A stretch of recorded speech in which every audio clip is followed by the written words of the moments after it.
I love this class. I love canning. It is a true love of mine. I have to admit, it was not a true love of mine when I was a kid, and we would have to, like, go to grandmother's for a week, and we'd can everything in the garden. But I think one of the reasons why is that I didn't realize, like, all that great food we were having at Christmas and all that great food that we were having in February, they were all because they were from the garden that summer. So what I like to do in my canning classes is a little different, because quite frankly, watching water boil over cans is not that exciting. So what I do with my canning classes is I give you a recipe and we can. And I've already canned all of the recipes that we're going to do today. So all of the recipes that we're going to can during this filming, I've already done a second set of them, and I'm going to pull from those, and then I'm going to show you recipes or what I do with those. And so that you'll see, because some of these canning recipes are not traditional canning recipes. So the big thing in canning right now is what we call small batch canning. And that's where you can something and you only get about 5 or 6 jars out of it. So instead of lining your entire pantry, instead what you have in the end is just a few jars. And so you have to be very specific as far as what do you want to do with these items.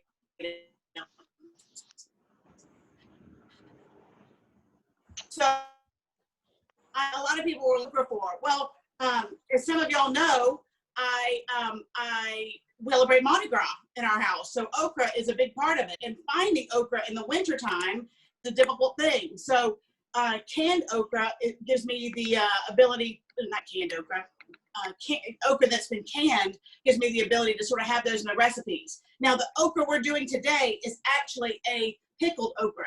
And the reason why I wanted you to see this is pickling has become a huge, this is in cooking right now, everybody is making like these, little short recipes, little tiny little quantity of recipes that you can pickle something, or even more so, like make a sauerkraut or something out of. And so you need to know, well, how do I keep that? Well, pickling is very similar to canning, and it has the same rules. So let me go over some of the rules. So the first thing you have to do when you want to can, if any of y'all remember like canning when you were a kid, one thing you're probably going to remember about it is how hot the kitchen gets. So I am recreating that for you today with true authenticity. So because I am absolutely dripping. So I remember my grandmother keeping a little, dabbing cloth in her. She kept it in her sleeve like this, and she'd pull it out and she'd, do this as she can. So if you see me do that, I am, even though it's a beautiful day outside, we've got the kitchen going like crazy because all the water's boiling and the ovens are going for all the recipes we're gonna make. So anyway, so here's my keys to having success when you can. The first thing you do is gather all your materials and pre-cut everything. If you are in the middle of trying to can, everything sort of has to be done like a science experiment. It is not that, it's not that it will all go awry if you have to like delay something a few minutes, but it's like a dance. If you're delaying, then it makes the next step harder to get to, and the next step. So I recommend to everybody, gather everything, and it's what the French call mise en place. So mise en place is gathering everything either in little bowls or in easy to grab, and you work your recipe. If you look at my recipes, I put indentions around everything that will go in together, and that sort of makes things easier. Now, most canning recipes are short. There's not a lot of ingredients. So it's all in the way you do it. So the first tip is gather all your materials. The next thing is, and this sounds ridiculous, but I remember somebody asking me to come over. They wanted me to do a cooking class for them, a personal one at their home. And it was in February. And they asked if I'd come over and can corn for them, show them how to can corn. And I said, well, it's February, there's no fresh corn. And I'm like, oh, it doesn't matter. Just get the corn that's in the grocery store. And I can show you how to can, but it's not, you want to do it when your items are in season and when they're at their freshest. If they have a lot of, bruises on the fruit, don't include that. If they have a lot of,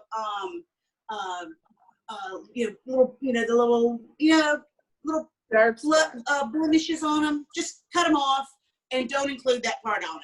So, so you want to do it when the season is when it's in season and when they're at their freshest.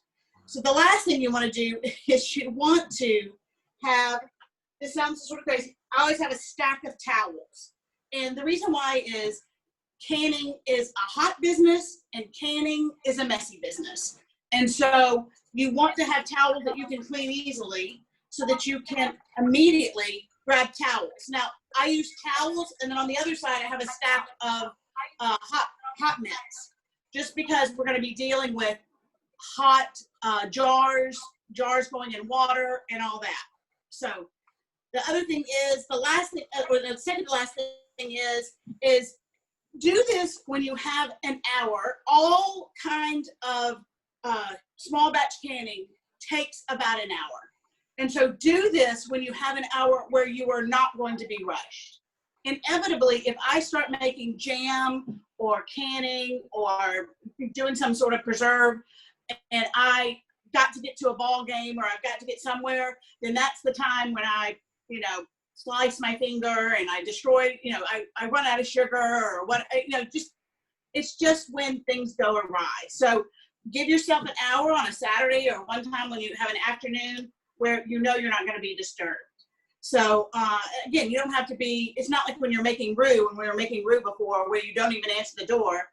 It's just that you don't need to be to the next location. And then the final thing is, and this is sort of silly, but label your jars. I'm not good about this. I finish a canning job and I look at them and I go, oh, it is so pretty. I will never forget making that peach salsa. It's so pretty.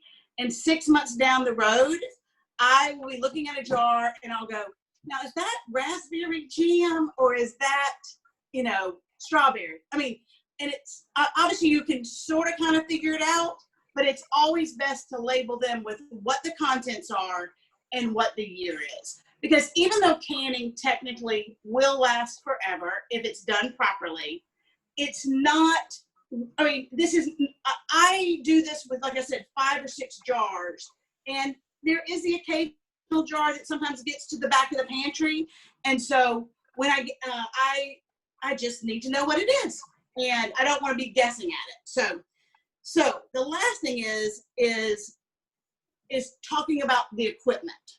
So I'm going to step to the side a little bit. I'm going to have my other camera guy and we're going to sort of talk through the equipment.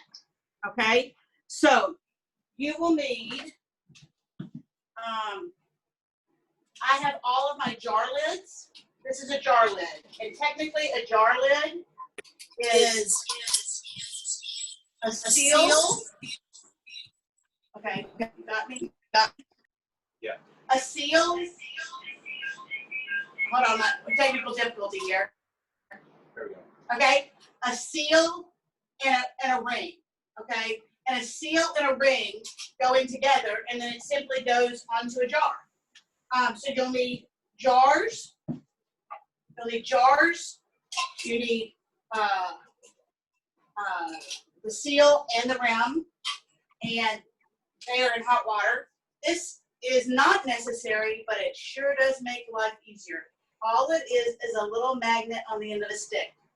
Best dollar I've ever spent. And all you do is it just picks up those seals and limbs. These are in boiling water, so it just makes it a whole lot easier. So I do have one of those, and then you need a big pot. Now these are cheap. You can go to the hardware store in East Longmeadow, Rockies. They carry canning supplies. Target did carry canning supplies. But really one of the other places that's the best place to go, which I despise going into sometimes, is Walmart. Everything gets a little jumbled in their canning section, but they do have good prices on them. So right here, what we have is we have just boiling water. And this is simply, I splurged and spent the extra $3 and got the can lifter. So that we'll put the cans on there and we'll simply drop it into the water. Now, there's different rules as far as how much water you need to have for each canning job, and I'll tell you that as we do it, but the general rule of thumb is 1 inch above the canning jar. And then the last thing I recommend to everybody is have a couple of funnels. You can do this with any other, pouring apparatus, a measuring cup or whatever. But this ensures that you don't get the hot liquid on your hands. Now, hot liquid. What hot liquid are we dealing with? So we're dealing with, if you're making jams, you're going to be dealing with fruit and sugar, lemon, some sort of pectin, and everybody can, once you see how to do this, then you'll be able to make a jam, no problem. Sugar burns they're not fun. And so that's why I recommend to everybody, have a stack of mitts handy, have a stack of towels handy. Don't think, oh, it's not going to be that hot. And then just, think, oh, I'll just pour that in and hold that with my fingers. No, use the safety measures. And these items together, the can, the lids, the jars, everything, it's less than $20. And I have been using this same canning thing for 25 years. So they're well worth the investment. So, okay, let's start canning. The first thing we're going to do is pickled okra. And this is hot pickled okra. So it is very spicy. And it is, but they're wonderful. They're great in gumbo. The other thing they're great in is just to have as a little appetizer. But we're going to do it, and we're going to make my very favorite thing I make, a little appetizer we make called warm gumbo dip. So here we go. So hold on 1 second. The jars that we're going to use, I have them in the oven at 175. Now, your jars have got to be hot just like your lids are hot. And so here's some ways that people do it. Some people put it in their dishwasher and then they turn their dishwasher on like a dry heat, or they turn their dishwasher on and let them cycle through right before they use them, and then they just simply pull them out. That is a great way to do it. Today I happen to have dishes in the dishwasher, so I couldn't make that happen. Some people go ahead and put their jars in the canning water, and then they pull it out of the canning water, fill them, put the lids on them, and then go and do the bath. That is a great way to do it. But today we've got so many jars going through that I went with one that does volume a little bit easier, and that's just simply having it in the oven at 150 degrees, 175 degrees, and I'll just pull out the jars I want, because you want the jars to be warm. Because if you start pouring this hot liquid into cold jars or cool jars, then what's going to happen is the potential to crack. Now, if that happens, I would hate it if it happens because you lose ingredients. But if that happens, then don't worry about it, but don't quickly react to it. Remember, everything is warm and hot. So what I normally do when that happens is I grab one of the towels, I just throw it down on top of it. Usually there's glass involved. You just throw it down on top of it, and you just deal with that once you finish the rest of them. So I think we've covered everything. Let's get going. So I have, I could not find dill seeds. When I made the first batch, I had dill seeds, and I could not find dill seeds this morning. So instead, I've got dill weed, and it will work. The only thing is it's not going to be as pretty in the jar, but I think that's going to be okay. And I have 2.5 teaspoons of crushed red pepper. So remember, I said these are spicy. So if you don't like the spice that much on the spices, you can alter that. So we have that. put that into our cooking pot. I have 4 cups of cider vinegar, along with 4 cups of water. And we're going to put that in.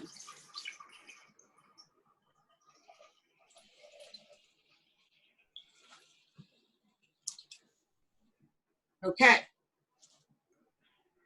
And then I have the salt.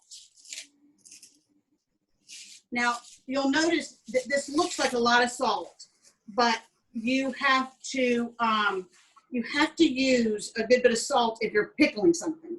Otherwise, there will just be no flavor. Okay?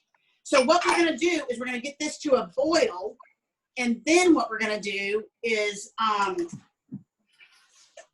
while that's getting to a boil, as soon as it starts to boil, then I will get out some jars and I will pack very quickly into each jar. Let me show you how this is going to look. They'll be in hot jars though. I'm going to put in a big clove of garlic. I am going to put in now we use a really nice Szechuan pepper. These are like the ones that you try and avoid when you go into, when you order Chinese food. And then we're going to pack as many okra into this jar. And then I'm going to take the hot liquid, pour it on top of it, and I'm going to leave just a little bit at the top. We always leave just a little bit at the top to make sure there's enough for expansion. And I'm going to pack them in as best I can. And then I'm going to use a chopstick, a regular old, this is a chopstick that I left over from takeout. A very handy tool when you're canning.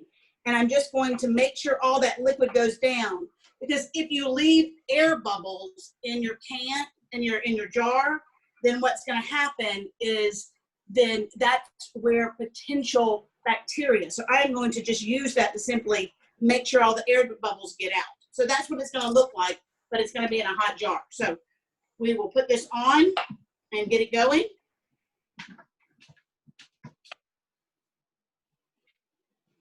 So while we're waiting for that to boil, I'm going to show you what I use these pickled okra for in my cooking. So we're going to make the warm gumbo dip. So does everybody see that recipe? I sent it out this morning in an email, but if anyone didn't get it, please reach out to me. Okay, no problem. So, so what this dip is going to do is it is going to use the okra that I made earlier.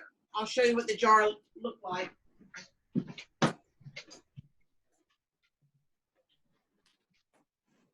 I did them on a little bit larger jars than we showed you before, but so I just took those and diced them up. And then I'm going to make a warm gumbo dip. Now, people always ask, like, in every interview, people ask me what's my favorite recipe, and I don't really like to say I like one recipe over another, but I would say this.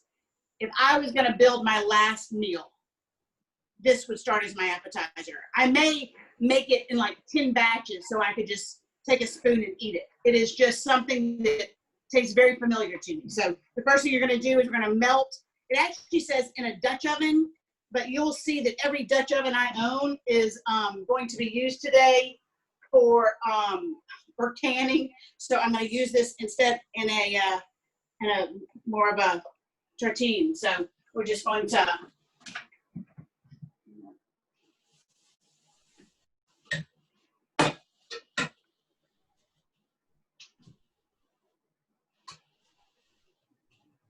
now that you're seeing my cooking space, please send a text to my sweet husband, Tim, and say, get that girl a bigger cooktop. So she does not need to have all that crowded around. Okay, so we're going to start with, and then, of course, if you've been to any of my gumbo cooking classes, there's what we call the Trinity, which is green pepper, onions, and celery. So that is what we call the trilogy of cooking. So I'm going to take my green onions and my celery, and I'm going to cook. I actually use various colors of rather than just green pepper. I have 3 different colors, and I have my shrimp. That's what I was thinking.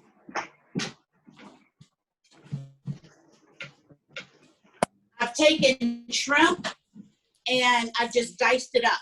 And so, matter of fact, I love this recipe so much that when shrimp goes on super sale, then what I do is I actually buy some. I go ahead and dice up 1.5 pounds so it's ready to go. And then I never have an excuse not to have this recipe ready to go. So if somebody says they're coming over, then I can really quickly throw it together.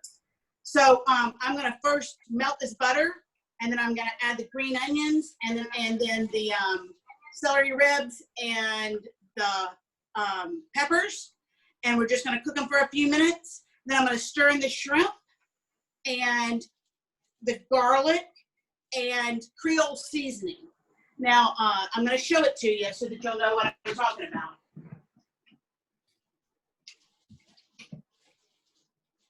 Creole seasoning. Now, a lot of people ask me where to get that, and so many people in the area have taken my cooking classes now that now Big Y carries not just this one, but they carry 2 other of the same variety. So you can get it right here in Long Meadow. So it looks like my butter is melted. So let's throw in our first ingredients. And we're doing this just so things begin to get soft. And you can see my chopping was bad. Cut through, but it didn't go all the way. And then I'll put in the celery.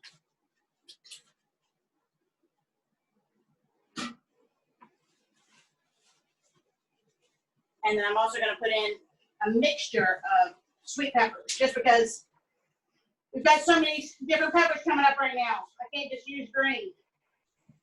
And we're going to let that soften in the butter. Woo! That's smelling good. I'm telling you, once you have this, you'll love it. Now, my husband is allergic to shrimp, which makes me so sad. But if I am going to include him in this wonderful bounty, sometimes I will make it with chicken instead, which does work. But I like it better with the shrimp. Shrimp. Okay.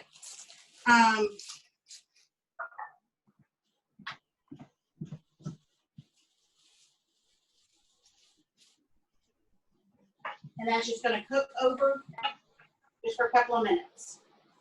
Now you can see our back pot has not begun to boil yet. But when it starts to get close, we'll start packing those, packing the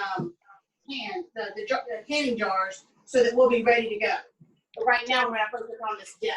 Yeah. Did we lose Tim? Oh, Yeah. no, he's back. You're back. Gotcha. Okay. There you go. Yeah. You're good.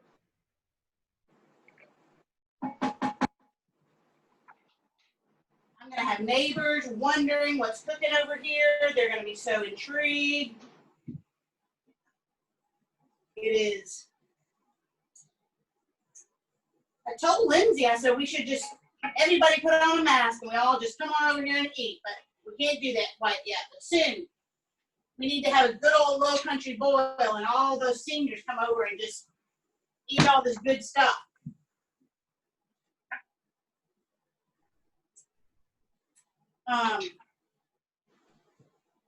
We didn't look like this is getting ready to boil quite yet. We've got a couple more minutes on this, so I'm going to go ahead and start packing jars. So I'm just going to go over to the oven, and as you saw, I've got quite a few waiting. Now those are hot, so I just use a little tongs and get out how many I think I'm going to need. I remember most of these are 5 or 6 jars. I'll always try and do one more than I think I'm gonna need, because you can always go back. And I just bring it over to this area while we're waiting.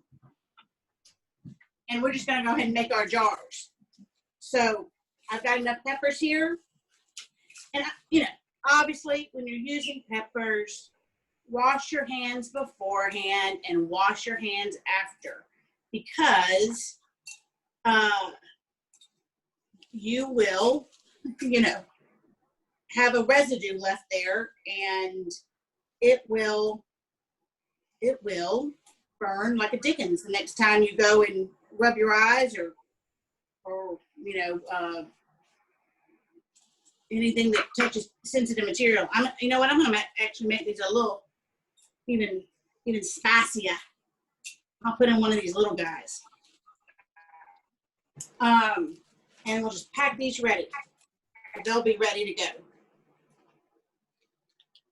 This is actually a great job to do with little kids. The jars cool down. They're not totally cool, but they do cool down pretty quickly. And so you don't want them touching the peppers, but you would want them to be able to, they can pack a jar. Their little fingers are great at it.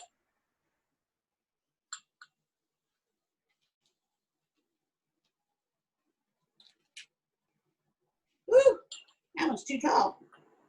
I'm gonna snip those puppies. And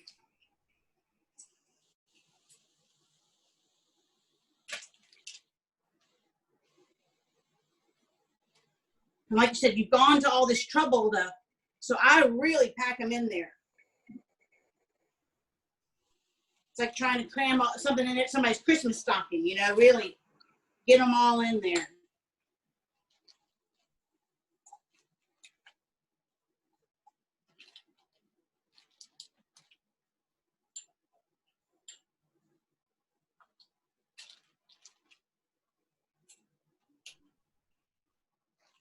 I'm going to just say it. I love doing cooking classes. It's one of my favorite things.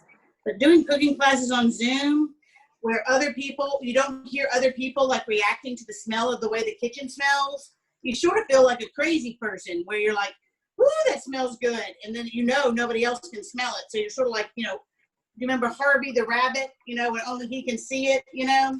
That's how it sort of feels like in Zoom. You're like you're like Jimmy Stewart and Harvey the Rabbit, where you're like, oh my goodness, this is so wonderful, but I'm the only one who's getting to enjoy it. Well, Tim is, but he's more. Okay, those look pretty well crammed, so they're ready for the liquid. Okay, let's see how our gumbo dip is doing. Definitely you can smell that these peppers are going down. Oh yeah. So the next thing we're going to put in here is our shrimp and our spices. So all I have is a little garlic. And remember, when you do with garlic and you do garlic with the Trinity, we call that Trinity with a Coke, right? The Trinity is the onion, green pepper, and celery. But when you add garlic to a Cajun dish and you have the Trinity already, then you call that Trinity with the Pope. So if you're cooking and you hear that, put in Trinity in the Pope. That just means add garlic to it. And we're going to put in our shrimp. And our shrimp will just cook, and you'll see it. It'll come up in just 2 minutes. It will be pink, and it will be done. They cook very quickly. As you see that one right there, you can see that. That one's already gotten to a good temperature. So we're just going to let them go to the bottom of the pan. The cooking class one is, it says the bandwidth is low, so I think we're a little spotty with that one. Okay. Yeah, Which one? it's fine. I think when I move right here. All right. Thank you. But we're seeing it now, so that's good. Okay.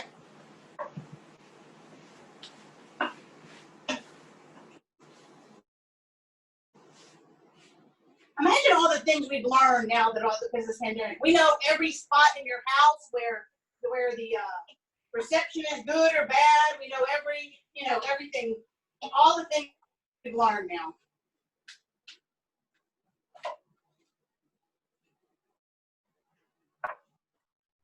Give that a minute. Cook that up. That's on a low heat. Now the next thing we're going to add to that gumbo dip is really something that's sort of not traditional New Orleans, but we're actually going to add cream cheese, and that's what sort of gives it the dip yumminess. So let me get that open real quickly.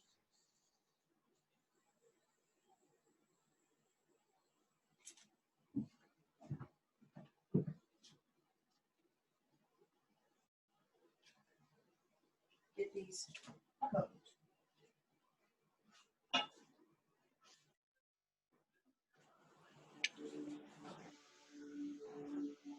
Okay, so as you can see, the shrimp are beginning to change color. I'm gonna move this.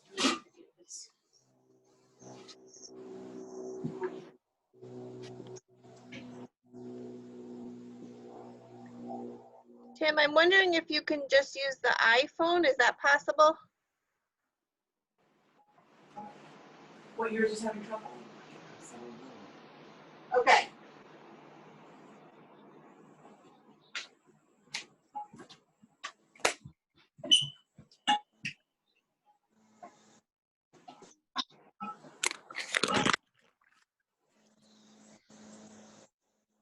Thank you.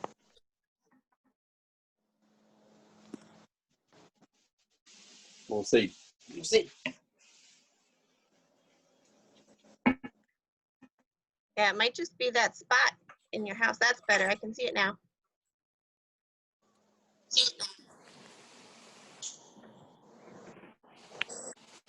Okay, so the onions bothering you? A little. A little bit. I know. The spices are so because you've got the whole seasoning and then you've got the onions, the smell of it, it definitely it gives you a little moment. Can y'all see how the shrimp have all pretty much changed color? And I don't have to worry about them because they're going to be they're going to bake. I'm going to put in this cream cheese.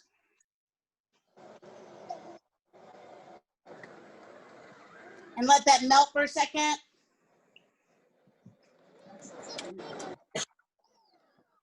Yeah.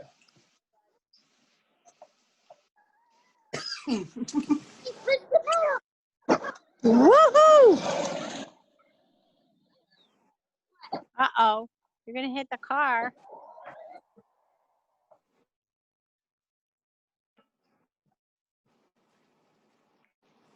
Is that?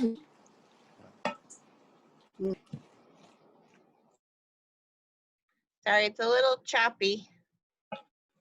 Okay, so that's good. I usually don't like cooked dips because I think dips should be something that's real easy to do.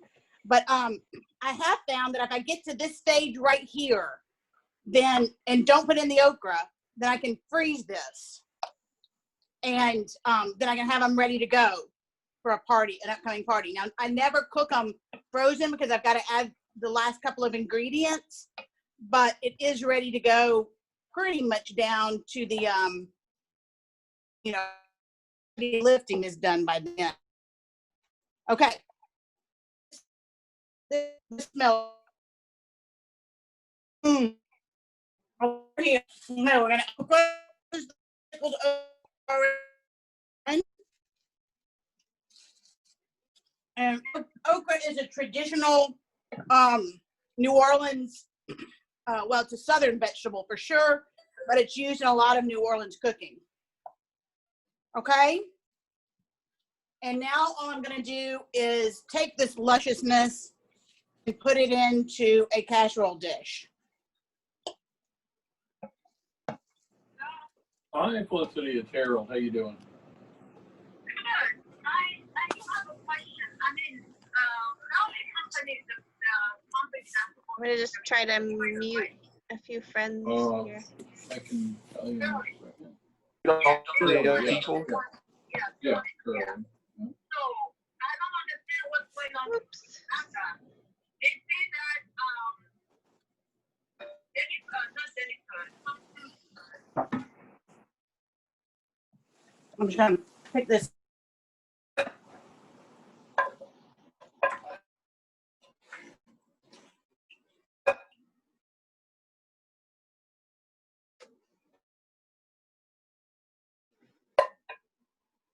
We're losing you a little bit, Julia. I think it's that spot right in your house. That, you know, right near the sink. You can't talk on the phone. You know what? I forgot to add an ingredient was the Parmesan cheese. So I'm just gonna sort of move it in like this. And you always reserve just a little Parmesan. Anytime you're cooking anything and you have Parmesan cheese, always reserve a little bit of it to put on the top so that your dish has the crystals that are in the Parmesan cheese will form a good crust for you. So there you go. And I'm just gonna put this onto the top. Okay, we're gonna put this into the oven, 400 degrees for about 20 minutes. So by the time our other okra finishes, this will be ready to go. Okay, so our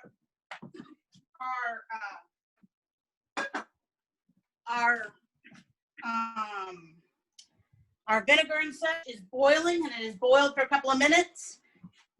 And we're gonna take that off.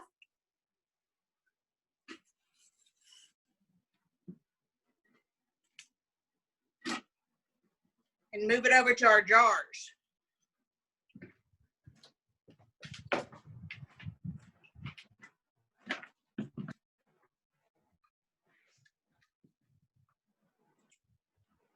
So as we said, we're going to do this safety first.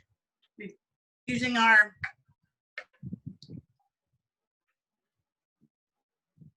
so you see how everything is sort of blended together, and you want those spices to go in. Then about 1/4 of an inch before. You can see. Now I've got an unhappy little okra right there. Don't worry, we'll get him down. But the main thing I want to do is make sure I have no bubbles. Okay? So I'm just going to use this and slide it down the jar. Oops. Now some of them want to float, but that's okay. We'll get them under it soon. Same thing here.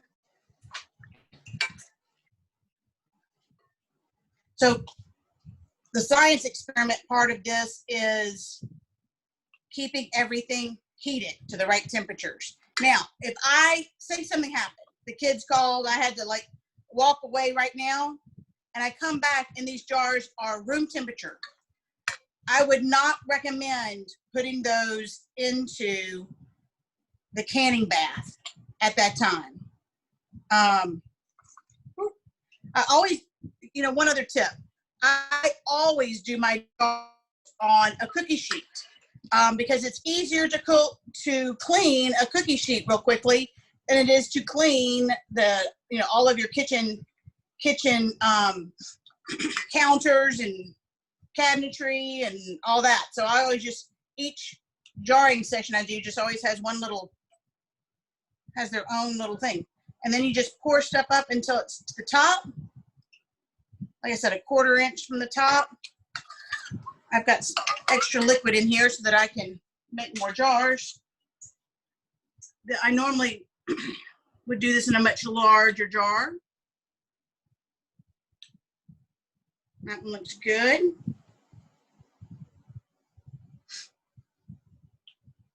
You know what? Look, while I was doing this, I happened to see a very unhappy, I'm sorry, I'm sure he's a lovely okra and deserves to be pickled, but we're going to go for a pretty one.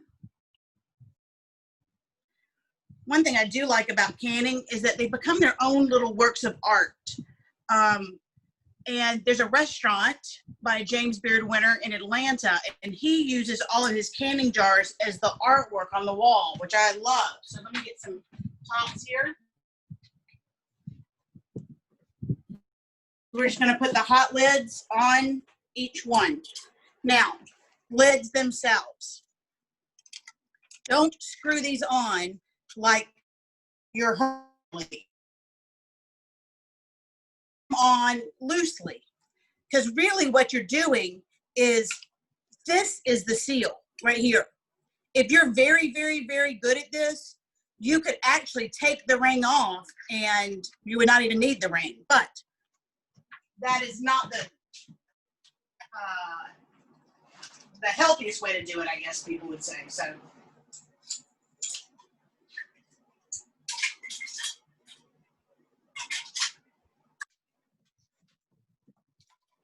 So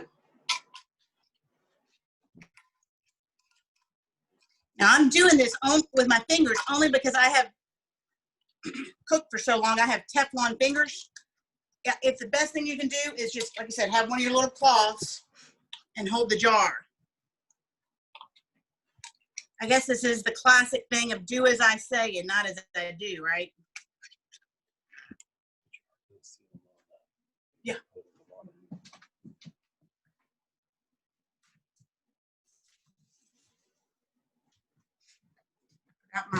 Forgot my little dollar magnet. What do I need, Tim? 2.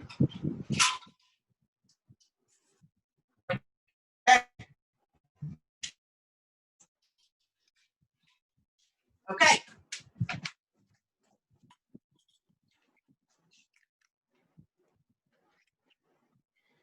Now, before I put a pickled item in, what a monkey.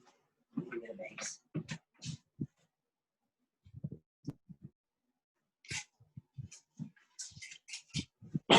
I always just check them and make sure I don't see any air gaps. Just a little bit. As you can see, they look pretty, right? You can see all the spices down there that's gonna marinate and pickle the okra.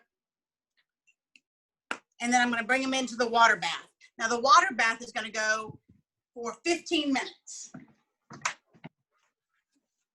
And all that is our boiling water. I'm gonna set the jars in.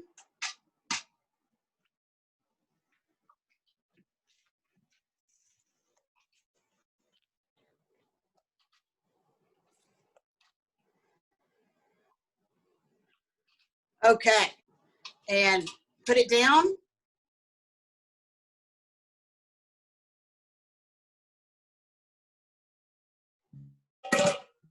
Go. Set a timer for 15 minutes. 15 minutes.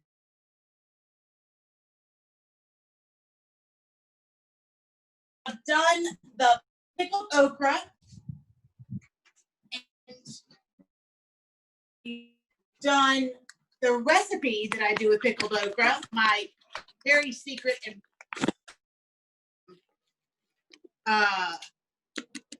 the warm gumbo dip. I'm gonna set that to the side. And I did that one first because that's the hardest one. So if none of that scared you, then you could, at this point, you could make anything. So they're asking about the lids, are they tight or loose? Because you kind of made this idea that they don't have to be tight, but they are in water. So right. So what's actually sealing that jar is not the ring, but the seal. So that when the seal goes on, it's just tight enough, it's barely on, so that the seal will heat up in the water bath and adhere to that jar. Now, after it comes out of the water bath, I will set them down and leave them undisturbed for at least 12 hours. And then you're gonna hear the best sound in the world. What's gonna happen is all those little jars, when they come out of that hot water, is they're gonna start making this sound, pop, pop, pop. And what that is that's the jar lids sucking too. And it is the best song in the world. You just hear these little pings, pings, and you know that jar is gotten sealed and complete. If that little thing in the ring, in the seal is depressed after 12 hours, then that jar can be, like, you know, the people at Mason and Ball say you could eat one of those, you know, 50 years later. But if that seal doesn't depress, you immediately need to put those in the refrigerator, because that jar went through and it did not seal. That meant we maybe had an air bubble that prevented it from sealing, or maybe I didn't fill it up all the way. And this happens. Don't beat yourself up for it. It happens. What you do is you just take it. It's all been processed, put it in the refrigerator, and you have to use it in the next 2 weeks.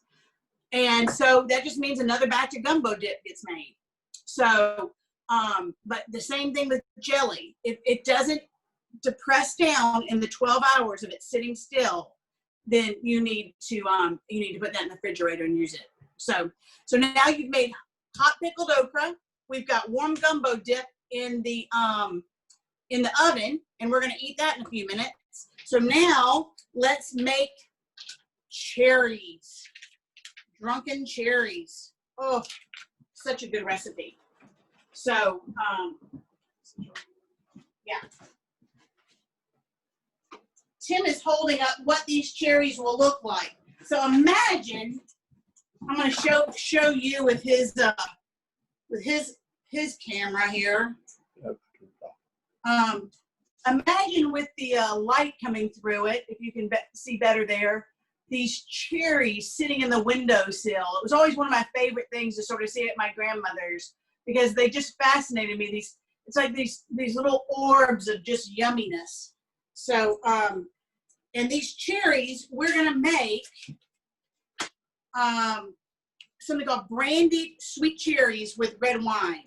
And we always joke at our house. Tim, we move around a good bit, and every time we do, Tim says, "Oh, if you make those brandied sweet cherries with red wine the day before we put the house up for sale, nobody can resist, because when you walk in the house, it smells like those brandied cherries, and it's an intoxicating smell. It is really lovely." So we already have our jars. They've been washed, and now they're in the oven waiting for us. And we have our lids waiting for us in the boiling water. And so I'm going to take a large pan here, and I have combined. I'm adding 2 cups of brandy, and I'm going to go ahead and admit to you this is the last of what the good sweet cherries are. So this will be probably the last time that I can this for the summer. So I'm actually adding a little bit more sugar and wine and stuff, because I know this will be probably the last time that I get to make this recipe. So, and then red wine. And you can use whatever red wine you have. I used a Pinot Noir, but it is simply because that is what I had in the house. So there's nothing absolutely special about it. And some sugar, and you can see this is more than a cup, but it's only because I've sort of 1 1/2 this recipe so that I can get all my cherries that were in. And the last thing is orange zest. And orange zest adds flavor. It adds it brings depth.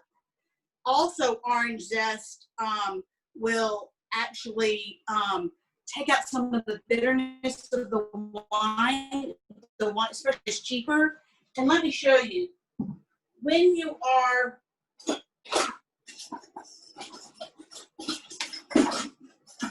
zesting a citrus, you have your vegetable peeler and you have your fruit, and you're pushing down, but you're very lightly going over so that you can get the green with as little white as possible. The white, or what we call the pith is bitter, and we don't want to add any bitterness to this. So you go as lightly as you can. Now, I will say an orange is easier to do that than a lime, but that's how you do with citrus. So I've already done my orange peel, and I'm simply going to put it into the concoction of brandy, wine, and sugar. And we're going to put it on the heat. That's it.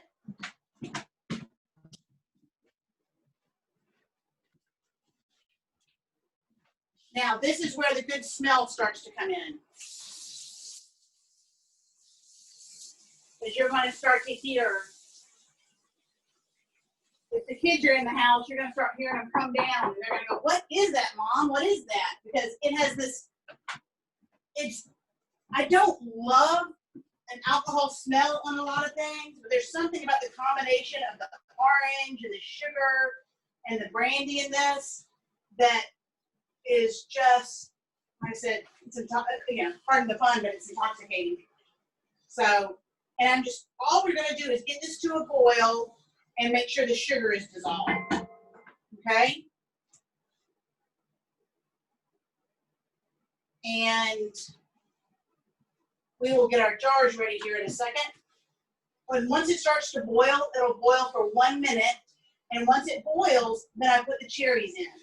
Now, remember how I told you I love the way it looked with those little orbs all in the syrup and everything?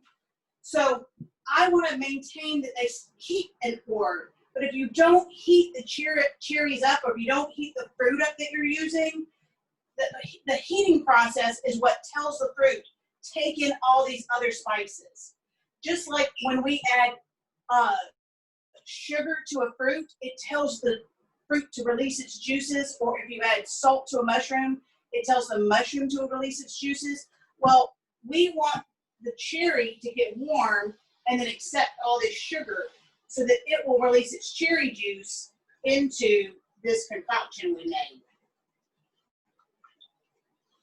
Oh, it's already starting to smell. I'm going to be full up with warm gumbo dip, and then you'll find me laying on the floor while I'm eating all these cherries. Now, I've given you 2 recipes for this. And while this is starting to go, I'll start the next one. I've given you 2 recipes. One is a roasted Cornish hen with the brandied cherries on it. And then the other one is at the back, and it's a sidecar. So I'm not going to make myself a sidecar until the end of the day, but this makes a darn good sidecar. So, and then we will make this roasted Cornish hen.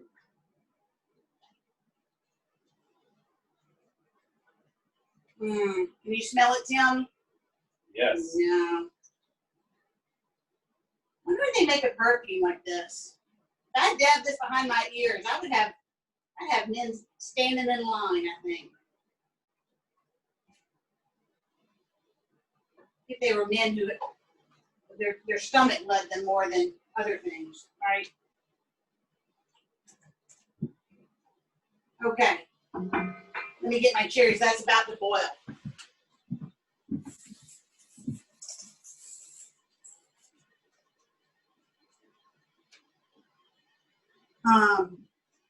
So this is about 3 pounds of cherries. And I'm going to tell you, the worst part of this job is the pitting of the cherries. So I greatly recommend, I'm going to taste this one. That's so good. I greatly recommend getting a cherry pitter. And I just discovered this. My little 11-year-old was helping me pit cherries for this yesterday. And I have a single cherry pitter. And he broke it because he was goofing around.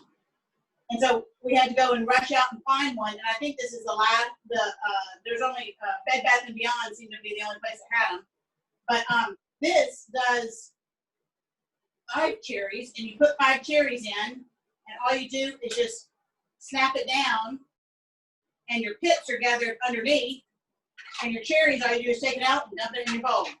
So a job that normally takes quite some time was done in an instant. So it might be the best $10 I've ever spent. I wouldn't say it done in an instant, because we ended up doing quite a bit of cherries. So we're going to take that. You can see that this is now boiled, and all the sugar is dissolved. And all we're going to do is put the cherries in, and any cherry juice is collected. And we're only going to let these go for about 5 minutes. because we don't want the integrity of the cherries to get overly boiled and it turn to fruit mush. We're not trying to make jam. If we were trying to make jam, we'd have to do two things differently. We'd have to mash some of the cherries because that's when the fruit begins to release its own natural pectin, and we'd have to put some sort of pectin in. Now, I like to use a couple of kinds of pectin. I will use boxed sure gel pectin sometimes. I've used the liquid pectin, but I mostly like to make my own homemade pectin by using apple peels and the cores of different fruits. You can make your own pectin. And if you're interested in that, you're welcome to contact me by email, and I'll tell you how I make. I just wrap up all these fruit peels and stuff in cheesecloth and tie it up, and then use that as a natural pectin. So we're going to let those cook for just a minute. Let me see how much longer our jars have. Hey Google, how much more time on the timer? We've got 1 minute and 54 seconds to go. Perfect. Perfect, perfect. Okay, so we have 1 minute to go, but we can take a look at them and see what we got. So inside where our okra have,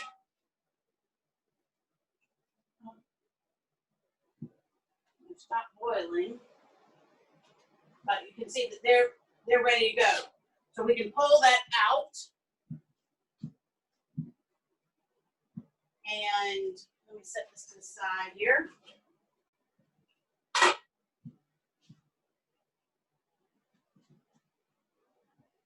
I was just fixing to do what I told you not to do.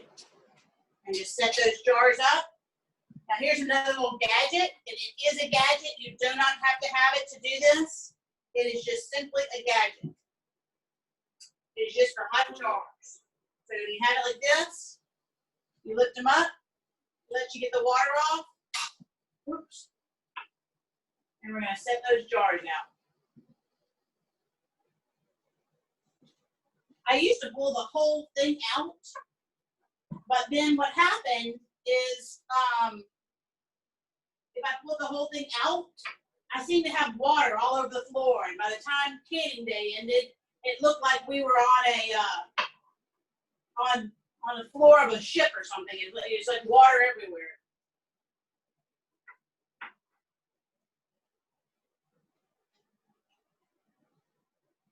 Okay. Nice. So we will put our top back on, so we'll be ready for our next batch of canning goods. You can see these cherries are boiling at a fast rate. Hey Google, timer off. So I'm going to get our jars out. Hey Google, timer off. I'm going to get our jars out to get them ready.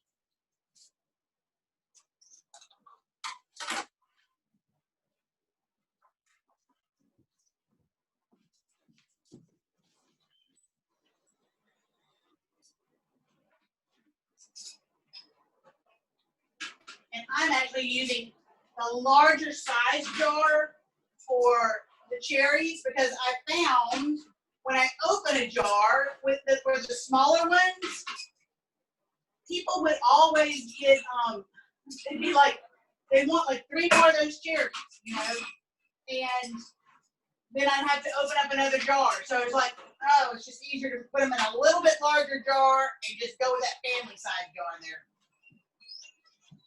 Okay. So those jars are hot and ready. I'm just going to rinse through our funnel here.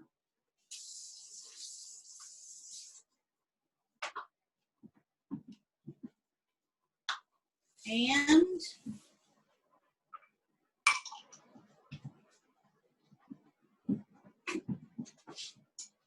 now, one thing about our cherries before I go over to do them, inevitably, I don't care who you are, inevitably there is a pit that's gotten missed. And so what I do is I just sort of use those little peepers to see if, they're boiling in the last minute, and I try and find one. And here we are. Yep. Actually, that's not. That's just the end of it. That was just a little snack. Oh, baby, that is good. You want one, Tim? No good. So I'm just looking. So I'll look again when I'm putting them in the cans. But even as hard as I try, there's always one that sneaks in. Nobody wants to be heading to the dentist just because they ate a cherry. Okay? So we're going to take this over. Uh-oh, I heard the first pop. Did you hear it, Tim? Oh, I wish y'all could have heard that. I was talking too loud and you couldn't hear it. I'm going to bring this over here. And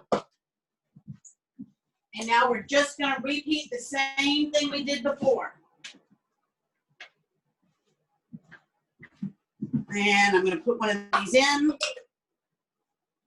And I can't find my super. Let's get another one. Oh, there goes another one. Sweetest sound in the canning universe. Those little pings. So now we're just gonna, now I go ahead and I put the orange slice in because, no, I put the orange slice in because I think it's pretty in the jar. I'm on this camera? Yeah. Okay. So,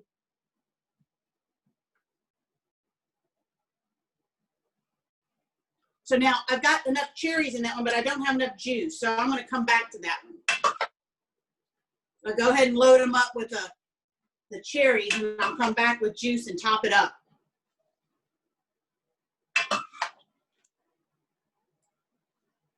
Now, as you know, there's seasons for every kind of fruit. Sour cherries come in at different times. So this one I always do is sweet cherries. I think it accepts it tones down the brandy and it tones down the red wine. And I think it makes for a, more of a little treat. Now, we're gonna make this chicken with it, but I also, these taste delicious over, it makes an elegant dessert. If you could just go get a grocery store pound cake or something, and you have a little scoop of ice cream, and you put these cherry with a little of this juice on it. I mean, it takes the dessert to restaurant quality immediately. And then the other thing I use them for is I use them a lot on pork. I think the cherry juice and the cherry taste excellent. I make a gravy with the cherry, and I think that tastes great with the pork. Uh-oh, see, I got too many cherries in there. I'm going to have to take one of those puppies off. I'm over here. I guess I could have just eaten them all, huh? Just eating those extra ones. There we go. That one's still a little full.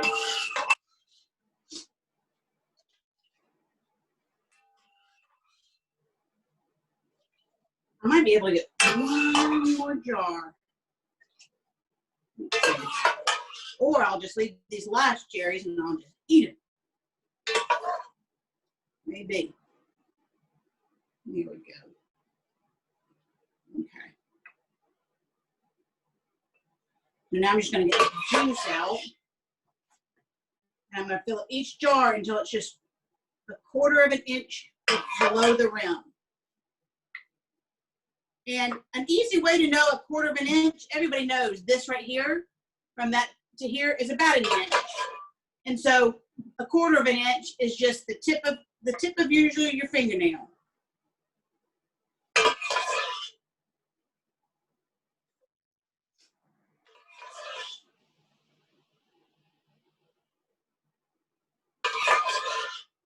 That's no.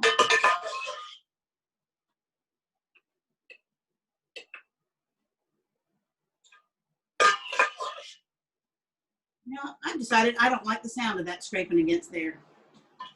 That is an ugly sound, isn't it? Oh, and what do? We got to the end, and there's that one pit. There's always one.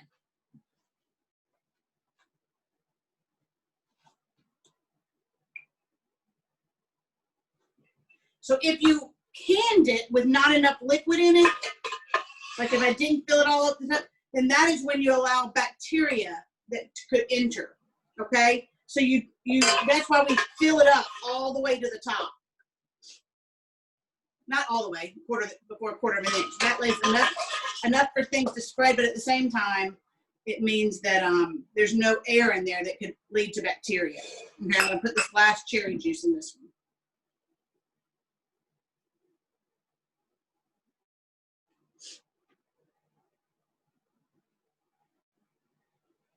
Ooh, and best of all, that left us with 5 cherries.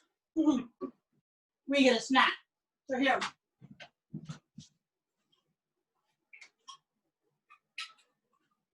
I'm gonna get my canning lids. We need 6, right?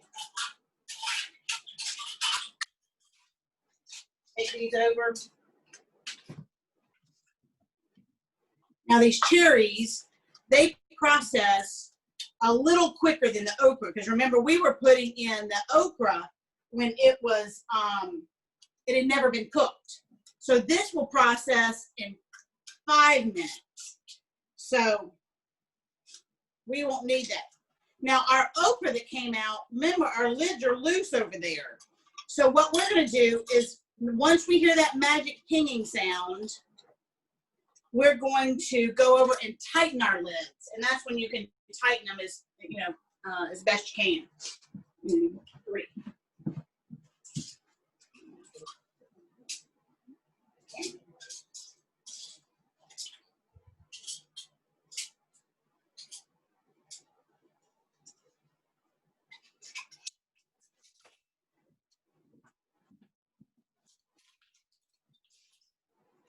Oh, I just heard another one. Did you hear it, Tim? Yes.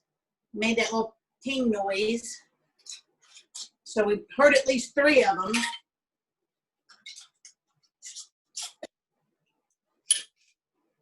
I just want to clarify, you keep using the word that we left the cans loose, and I think that's confusing people. Okay. I mean, it was on there. Yeah. It was just, Yeah, look. it was just hand tightened. It's just, you're not like grunting. You're just Yeah, look.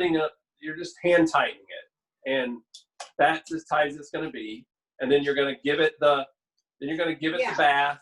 And then when you do, it's going to seal. And then because of the heat and everything, then the ring will be a little bit too loose maybe at that point. In fact, some of them are like wobbly. They're so loose after they cool. And so then you tighten it down a little bit more. But again, you don't have to grind on it. You don't have to make it so you can't get it undone. Yeah.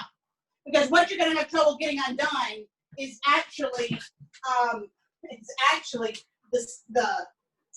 the seal here, because once it seals, I mean, it is tight on there. So we're going to put these in.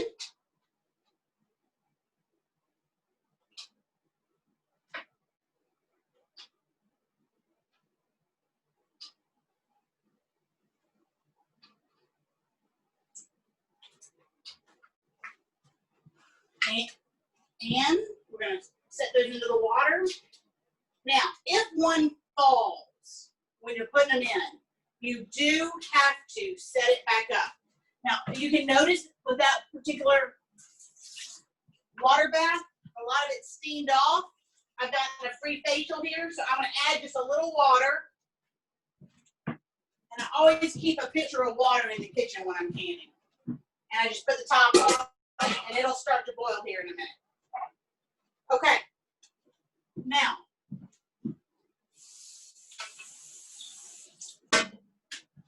y'all curious what happened to our gumbo dip? I am. Let me see how we are. Oh, baby. Gosh, that looks good. Okay. I am going to, okay. So I'm being told by Tim that it's already been 1 hour. So I am going to very quickly show you how I use these cherries. It is an easy recipe, but you'll need to learn a technique called spatchcocking, which sounds horrible, but it's actually a great skill to learn. So I'm going to take out my little Cornish hens. And people always ask me, why do I cook with Cornish hens? And it's really two reasons. One, I think they taste great, but they don't taste all gamey. And then the other thing is Cornish hens are they sort of look fancy and cute on the plate. So it does sort of impress people a little bit. So I have 2 Cornish hens here. Oh, and the last reason why I do it is a lot of people don't cook with Cornish hens, so the grocery store gets them in, and then they put them on big sale. So like these Cornish hens that I have here, they were $2 each. And they really will look elegant. So this Cornish hen has been spatchcocked. So what I've done is I've cut out the backbone, okay? And then I laid the backbone on a plate or whatever, and I break the backbone so that everything lays flat, okay? And then I put them on a plate to dry out, okay? So I'm going to show you how I spatchcock these. I'm going to take that away because I don't like the way it looks. So to cut out, all you do is you find their little backbone right here, and you just cut up. You just cut it up. And then you do the same thing on the other side of the backbone. And all you're doing is just cutting out that vertebra. And these are just regular kitchen shears, but I a lot of times use poultry shears because I think it gives a prettier cut.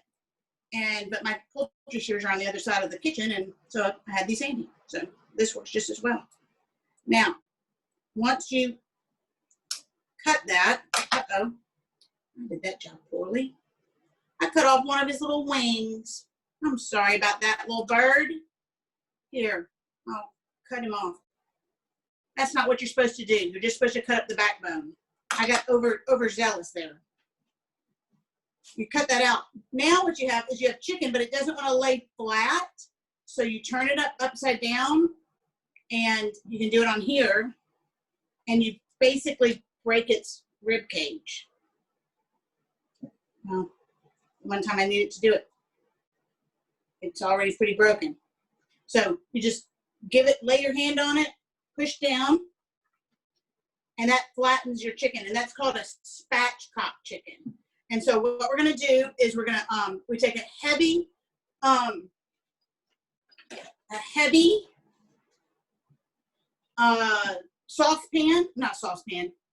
skillet. Sorry about that. And right now what I'm doing is the most important part of any kind of cooking with meat. The reason why most people's meat turns out gray or with little flavor is they keep too much liquid on them. So you need to dry it out with paper towels as best you can. Doing this to a steak, people will go and buy a beautiful steak, and they will take it out of the refrigerator, and they will salt and pepper it, and they will put it on the grill. And basically what you're doing is you're leaving all that fluid inside, and by not patting it dry, it will actually, you're actually leaving the water molecules inside it, and the water molecules are what's heating the meat. And so that's why you go, man, I just spent $18 a pound for a very beautiful steak. But what you need to do is you need to pat it dry. You need to put it on a plate with paper towels. You need to let it soak its water out, and then you need to pat it dry. The more you can pat it dry, the better. So we're just going to put a little bit of butter in, you know what, I'm actually just going to add a little bit of olive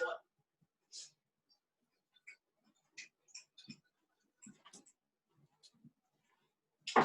And we're going to take our hot skillet, and we are going to put it breast side down in the hot pan.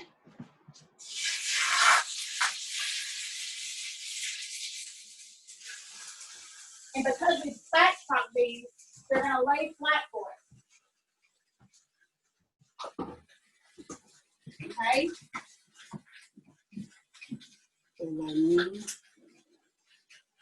So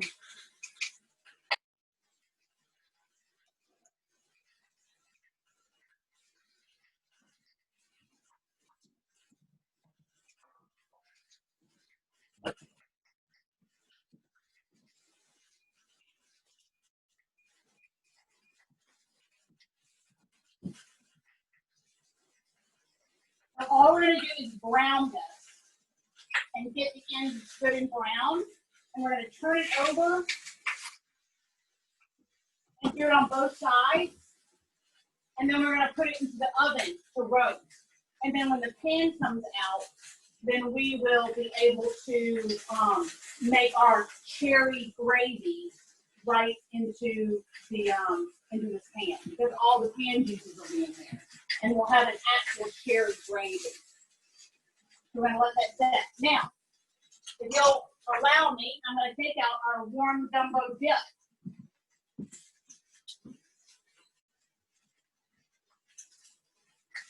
Oh my goodness. God and gone to heaven, this stuff is. You see it? So good. You're going to let it set so that it'll get a little,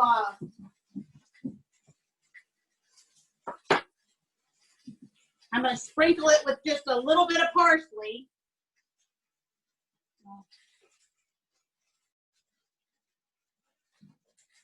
And let it set up for just a couple of minutes.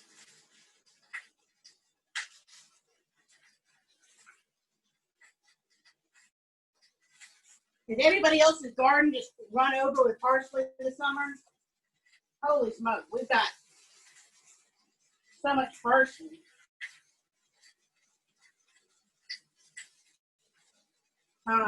Or as one of my children called it, flowers on his plate. So, okay, so we've now got our chicken spatchcocking. Cooking. They've been spatchcocked and they're cooked. We've got our warm gumbo dip over here. And now we're going to take these cherries out. Okay? Because I think it's been about 5 minutes. Let's see now.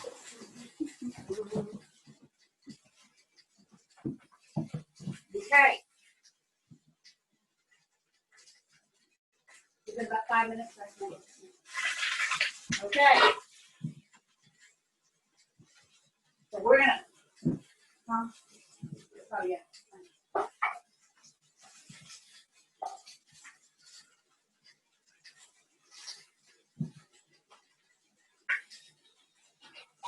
See? I wiggle them too much as I pull them up. No problem. We'll get them out.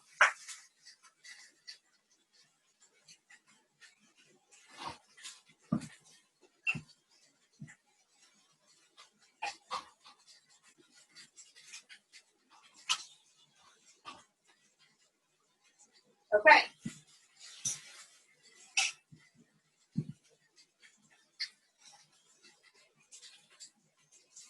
There we go. We're going to set those right on the counter. We'll be ready to go.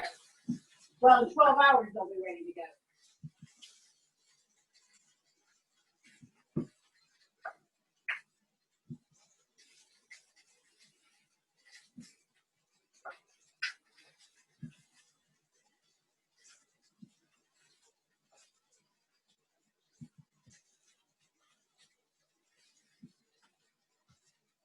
Okay.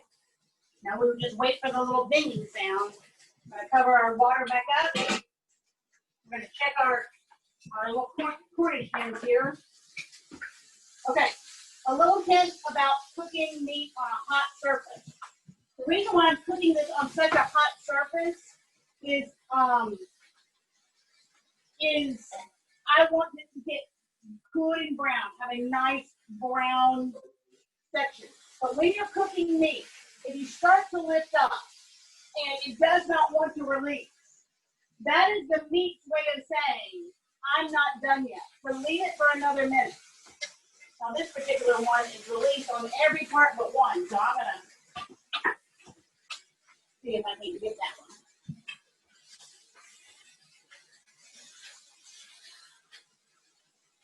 Okay, we'll flip it over. Oh, so pretty. Again, that's not the pretty one because I ripped this little wing off. Let's see how this one is. Again, if I split it under and it does not want to release, then that meat is not, do not try and turn it. You'll lose most of your, there's a pretty one.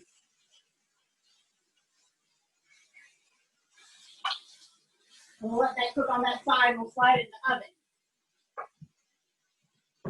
Okay. Now, we have pickled okra and made this warm jumbo dip. We have made drunken cherries with brandy and wine. And now we're in the process of making this beautiful Cornish hen with a cherry gravy that's going to go on top of it. So our last thing we're going to do is the easiest of all. I should have told y'all we were going to do it from the hardest to the easiest. And this one is by far the easiest. I even let my kids do this one. This is the peach salsa. And it processes very quickly. And you know what? It's so good you might want to double the batch. It's so good. So I'm going to let these cook on this other side, and I'm going to get the peach salsa.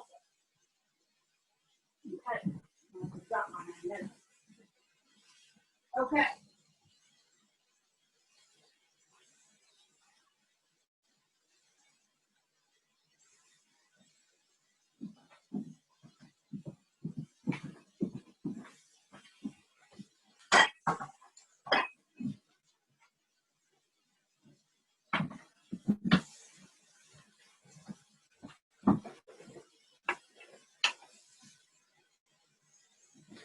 So I'm going to move where I had chicken because you should never have meat. Nothing should ever touch where meat touched. So I'm going to get these scissors away from here. I didn't realize this. I'm just going to wipe this down for 1 second.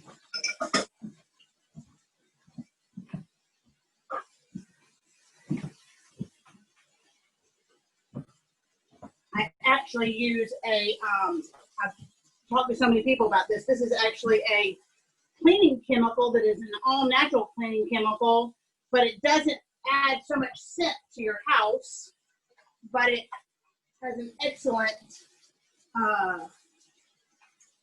cleaning ability. So we're back to ground zero again. So this is, like I said, is so easy, and this is what it's going to look like. And this is peach salsa, and it's just darn good. That's all I can say. It's just darn good. So I'm going to move all the spices aside. I've got my serving plate, so we'll be ready for that recipe in the end. Okay. So I have about 5 pounds of peaches that I've just diced up. Okay. 5 pounds of peaches, and we've got our water bath ready to go. And all we're going to do, this one, remember, I told you this is our easiest one. So we go from our hardest, which was the okra, our medium one, and now this is the easiest one. So all we're going to do is in here, we're going to put all these peaches in here, and we're going to put every ingredient except for what we call the tenders. Now the tenders are the cilantro and the mint. Came out of the garden this morning. Yeah, there we go. So the tenders you don't ever cook or process. You put those in right before you put them in the water bath. So then we're going to put in our fresh lime juice right here, pre-squeezed. Remember, we do all of our ingredients ahead of time. Then we're going to put in onion, and I recommend a sweet onion. I think it has a sharper taste if you use a regular white onion, but a sweet onion, like a Vidalia, works great. So we're going to put that in. Julia, someone's asking, do the peaches have skin or without? Oh, that's a great thing. I actually peel them. And I don't do peeling like you do if you're going to put a peach into the whole peach where you put the X on it and put it in boiling water. I just peel it with a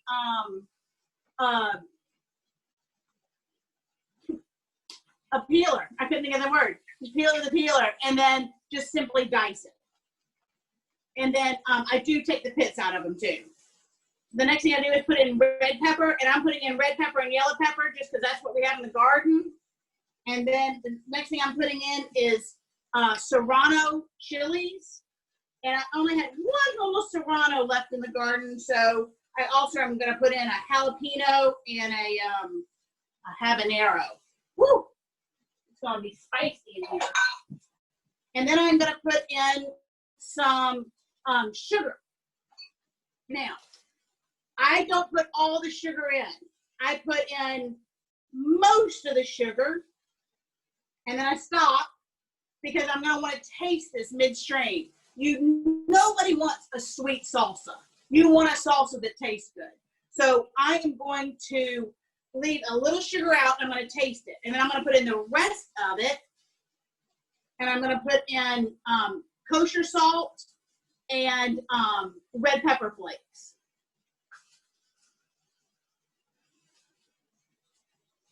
I have lost it somewhere. I've got to put in a little bit of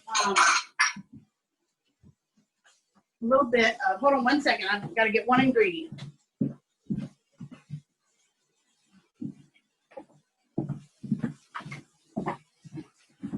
I either lost it or, goodness gracious, I think I would have known it if I had drank it. It's just 1/4 cup of cider vinegar.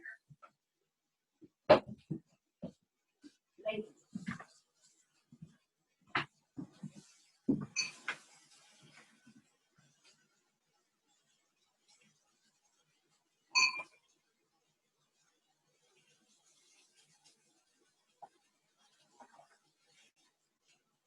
Now, some people say, well, why didn't you do fruit jelly?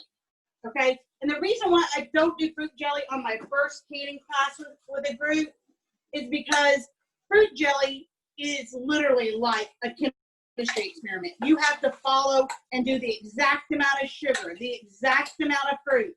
Otherwise, it doesn't set up. Every recipe that I've given you here today, if it has a little bit more or a little bit less, it's still going to work. It's the process of heating the fruit or veg, putting it into a water bath, and then letting it sit. And if you do that on any of these recipes, you don't have to worry about it. So I'm going to take my, if you'll follow me over here, Tim, we're going to check our little cane hens, our little Cornish hens here. Oh, yeah, so pretty. And I need this eye. Oh, see how they just lift it up so pretty? That's how I know that it's ready to go.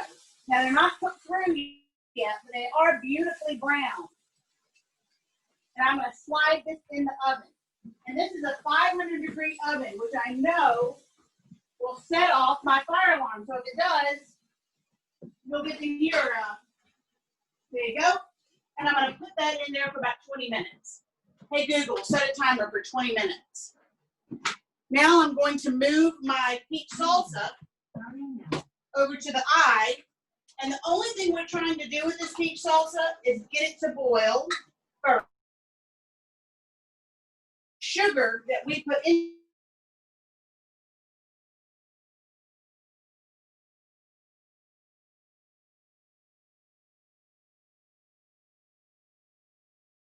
Julia, you're a little frozen. I'm frozen. You're Okay, hold on. We can hear you now. Okay. There you go. You're back. The sugar is going to release the moisture. And so if I did a salsa without putting the sugar in it, it's not going to release enough moisture. But adding the sugar tells the fruit release the moisture. And so then that makes the juice for the salsa. Because like I say, nobody wants just a total, just chunky salsa. So we're going to let this, go, and we're just going to get it to boil.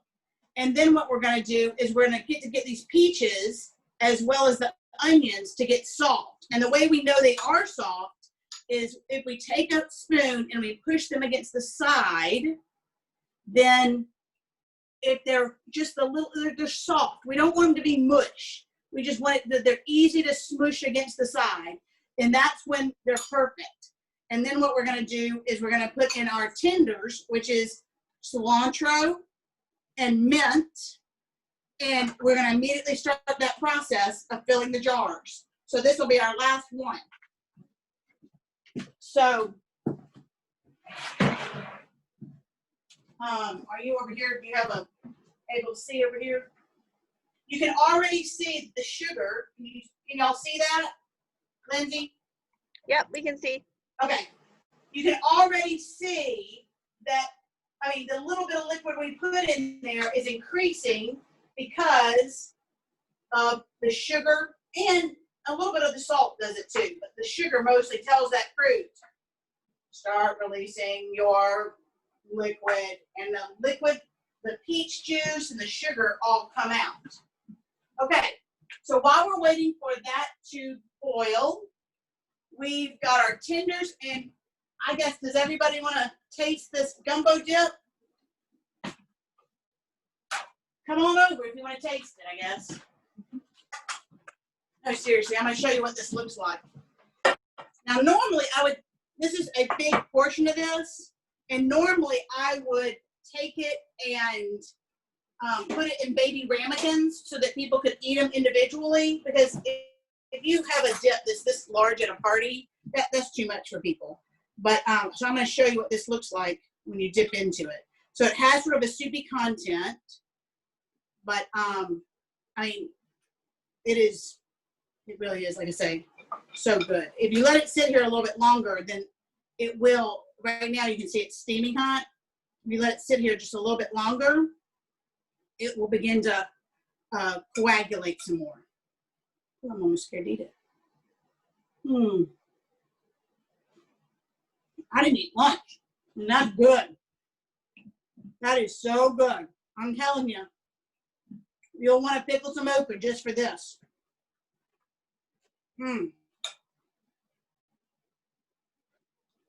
That's good. I know you can't try it. I'm sorry. It's so good.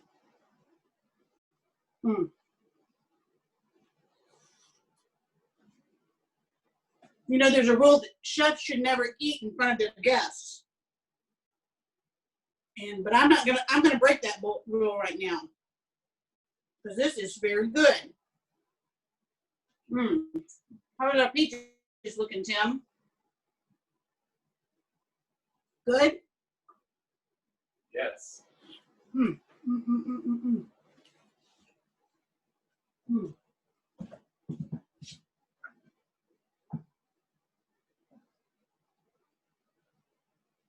See how much liquid is already starting to come out of them? That's pretty.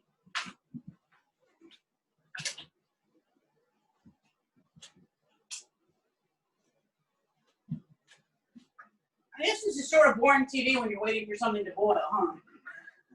Does anybody have any questions while we have a minute while we're waiting for the chicken to come out and we're waiting for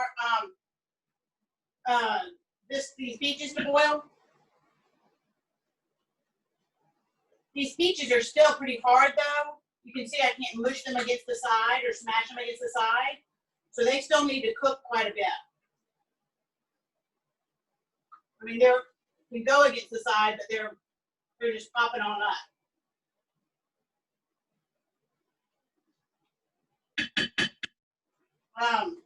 Let's just check if you can see our okra, every single one of these, the top is compressed down. Now, I still won't move those for 12 hours. I'll just leave them right there. Let's share our cherries. Every single one of those is compressed down. I kept hearing little pinging sounds, so I knew. Okay, let's line those puppies up.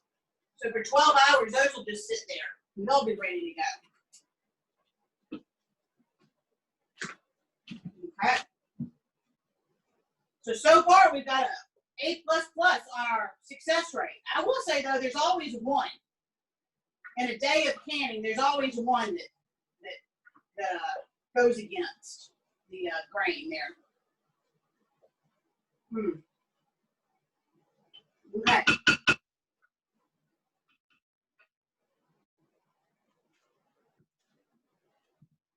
Any questions? There's none in the chat. Let's see, does anyone want to raise their hand or unmute themselves? I don't see any questions. Wow.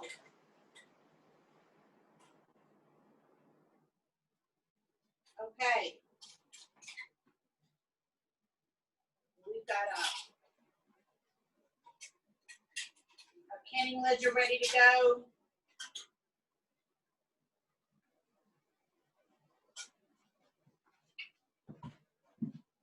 Let me get 2 more rings here.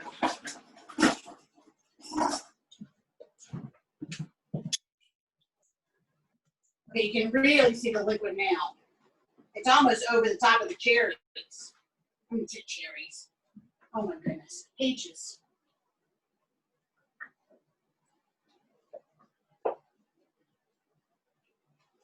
Well, since we have a minute, let's talk about canning jelly. Canning jelly is really sort of the more traditional things that people can.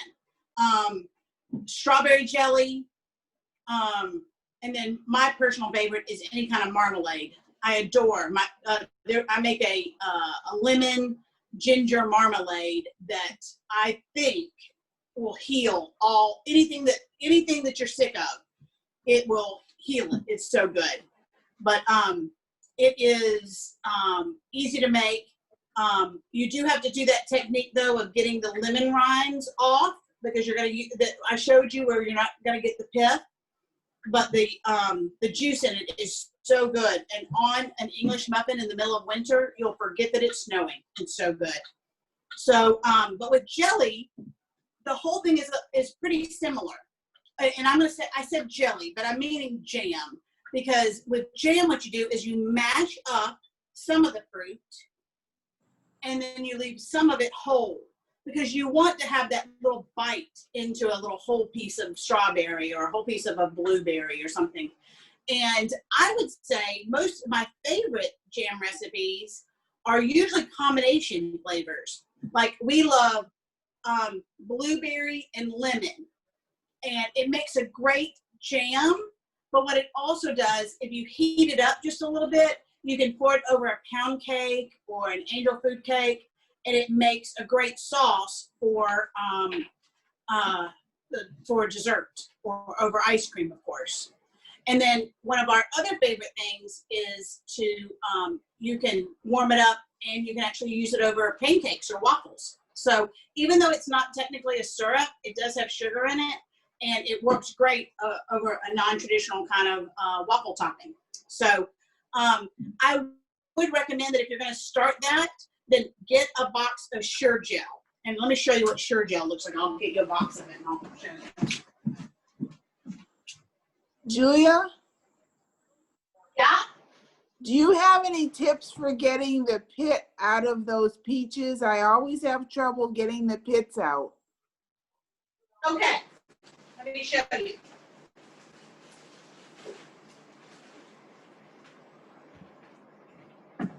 Getting the pit out of a peach is all how you cut it. So the first thing you do is you just peel the peach, Right. and then you put its little bottom down, and so then you slice down, turn, slice down, turn, slice down, turn, slice down. And that will give you 4 sections that you can turn upside down. And then and you're not going to get everything off, but you're going to make sure that you don't get any of the hard pieces in with the peach. Now, I don't throw those away, because then I use those for, I'll eat the rest of those off of there, or the kids will for sure. So, but that's how you can do it. Make sure you get all of the pit out. Thank Does you. that answer your question? Yeah. Yes. Okay, I'm gonna check these peaches over here.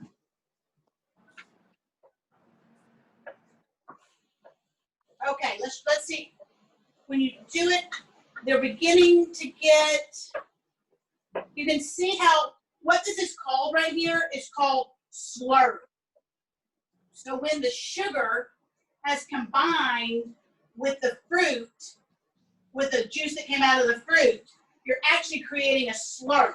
And this is the same thing you would do with jelly. Of course, you're not going to have salt and hot peppers and all this other stuff in here, but you're basically creating a jelly, a slur.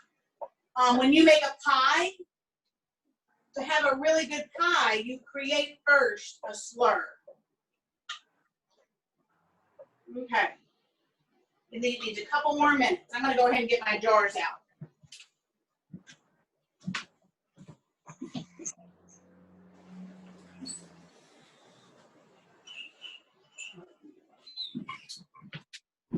Not mine.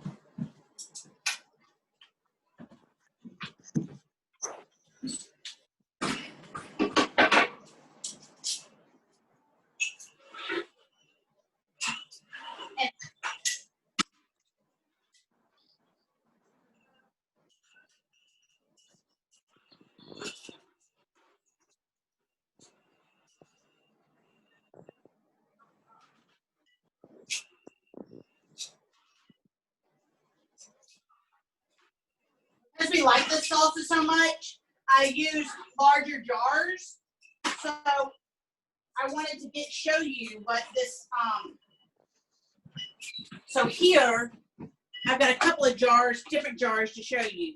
One is a wide mouth jar, and that takes a different kind of sealer and ring, and I'm going to show you that. And then this is just a larger jar, still has the same mouth as this one. So there's really just two sizes of mouths, wide mouth and then regular. And so I use larger jars for the salsa because we eat it so much. I mean, we'll go through a jar of it if we sit down as a family. So let's see how our peaches look.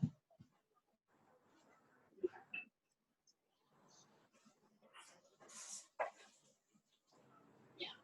Okay.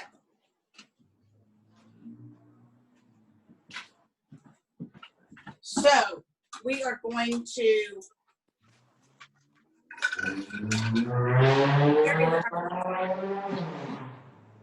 there's our peaches, and we're going to add our tenders now. So we're going to add cilantro, a must, I think, for any salsa. And we're going to add our mint.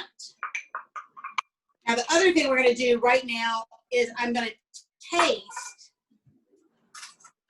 our slur. And the slur is the liquid.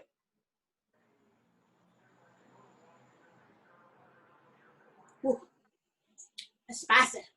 Okay, now why I'm doing that is to make sure I don't need any more sugar. And that's got some heat to it. We may have to label these jars daddy only jars, but I am going to put in a little bit more sugar, and not very much because I don't want to risk. If this doesn't melt, then I'm just putting the littlest bit in. And mostly when I'm doing canning projects, I use super fine sugar for this very reason, that if I have to add some at the end, the heat of the pan as it is now will actually dissolve it. Okay? Okay, let's load these puppies.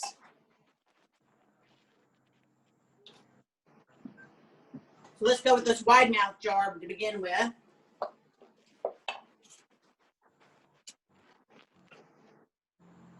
I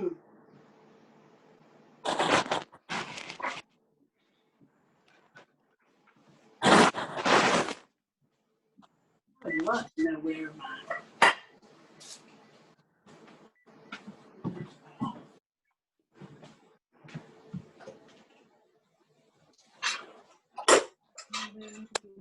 This is Marilyn.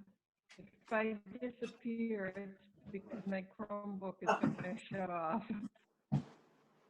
Okay, so all we're gonna do is just, now our salsa is ready to go, and we're gonna load it up. Now, Marilyn, did you have a question? I know it's hard to hear you sometimes.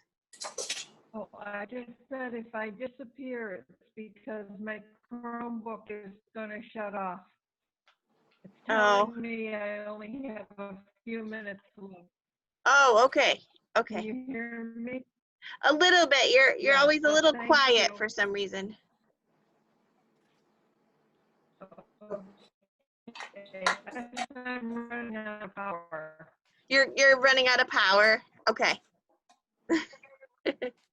okay, we're almost done then. You'll get to see the, Yeah. okay. So then this other jar,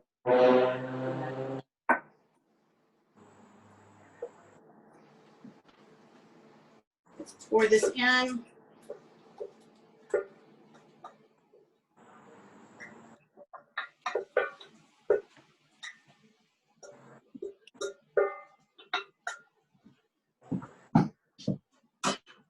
Okay, so one thing I hope was going to happen, but it didn't happen, is sometimes we only get a partial jar for the last one. And that's what we call a slop jar, because it has been, and what you have to do with that is you have to treat it just like a jar that does not seal properly. And so what you do is you put it in the refrigerator and you eat it within 2 weeks. So we're gonna put these jar tops on. Julia, do you reuse your jars? I reuse my jars, but I do not. This part right here Right. never gets reused for me. I know that some people do that. I would not recommend it. Okay. If salmonella has ever gotten in somebody's stuff, this is usually the case where this seal right here has gotten worn down. And Okay. these cost just a couple of dollars. And I've had friends give me salmonella, and I'd pay that couple of dollars for them never to reuse that seal again. So we're gonna Thank put these in. So I reuse the rings and the jars, but I do not reuse the seals. So Thank let's put this in the water bath.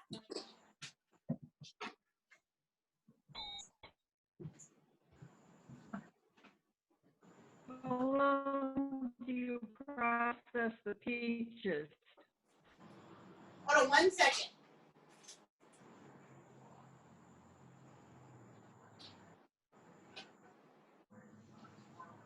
And we'll drop that. Marilyn, did you say how long did you process the peaches? Yeah. Okay. So I had to top that one up. We've got lost too much steam. So,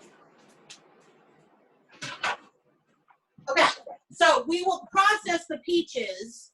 The peaches will go into the water bath, and they'll process for 10 minutes. So you see the processing time was different for each one. The okra was longer. Thank you. The okra was longer because it needed to cook that okra, right? And then the cherries were less, 5 minutes only in the water bath, because it just simply needs to make sure the cherries have already been cooked in the juice. This takes just 10 minutes, and mostly because of the we've had the addition of onions and peppers and that kind of thing. So usually when you've added other things in that could be a potential contaminant, you process for a little bit longer, so it's 10 minutes. So Google, set a timer for 10 minutes. And then someone said, what if you don't have enough juice to do the 1/4 inch? Great question. If you don't have enough juice to do the 1/4 inch, then that becomes one of your slop jars, and it goes into your refrigerator, and you can eat it within 2 weeks. But if you don't have enough to come up to the top, don't process it, because it's the air that can potentially give you a negative reaction, a food reaction. But the good thing about it, don't worry about it. Your seal is going to tell you whether or not it's safe to eat. Because if you didn't leave enough space or something, then this is not going to pop down. And if it doesn't pop down, again, that becomes a jar you put in the refrigerator and you eat within 2 weeks. Okay? So our chicken is ready. So let's make our gravy on our little Cornish hen, and then we'll come back and eat some beef salsa. So I'm going to take out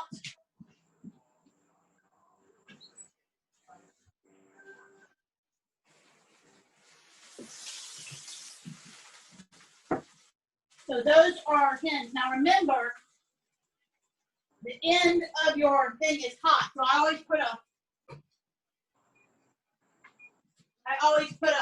hot thing, and I'm going to remove the chickens.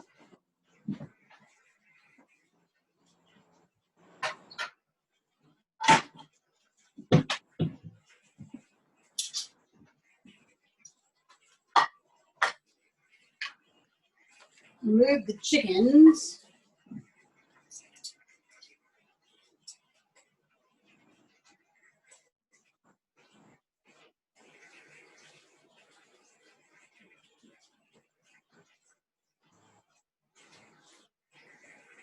Okay.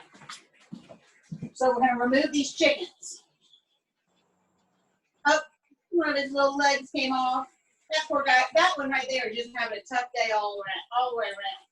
Now, the chicken itself is ready to eat, but it needs to rest. Remember, I told you, meat is just like a toddler. It needs a nap for it to be good.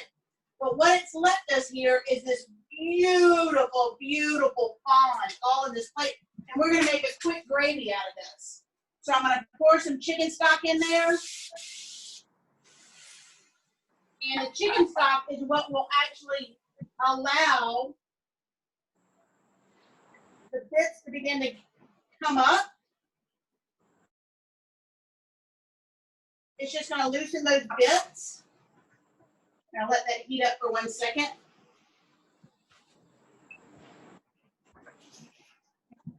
And then we're going to, we add the stock, and now I've drained 1 thing of cherries. So I have the juice here, and then these are cherries, the cherries that I made yesterday.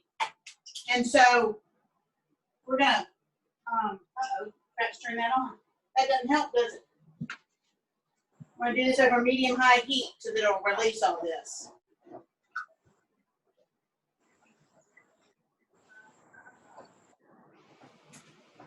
See how those little brown bits are just coming up? That, again, that's spawn, and that's what gives our gravy, or really pretty much anything, flavor. So we're going to add the cherries, and I'm going to try not to add the orange. The orange to me doesn't add much to this gravy. So I'm going to add the cherries. Here's another orange. There's another orange. Okay.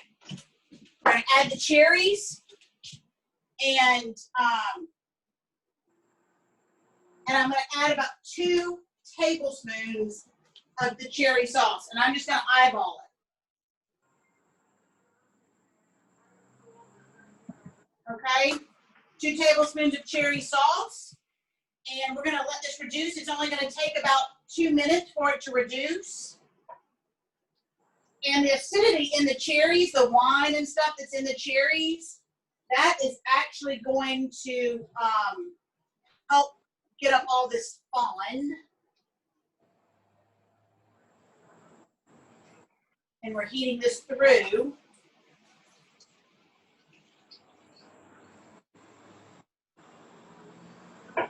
Okay, we're going to give that a minute to start reducing. And when it gets to about half, then all I'm going to do is swirl in some butter and add salt and pepper. And that is right now what we have, this is a very loose gravy. It doesn't have a flour gravy to it. It's just a loose gravy. And so this will be sort of like the perfect au jus on top of those game hens.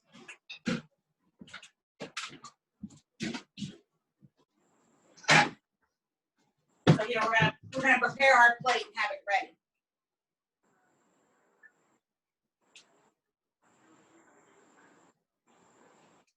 So we have our little chicken ready, and we will have some gravy to go on top here in a moment.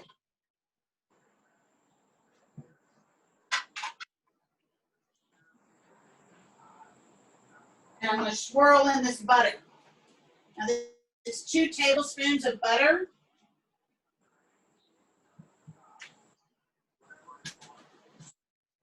I've kidded with y'all sometimes, you know, like a little bit of butter can totally save a sauce.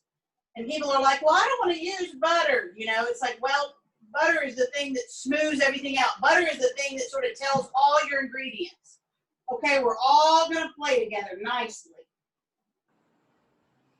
So you can see this is just turning into a really silky gravy.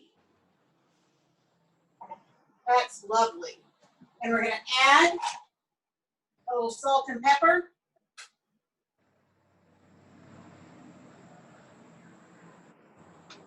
As you remember, we really didn't add any seasoning to our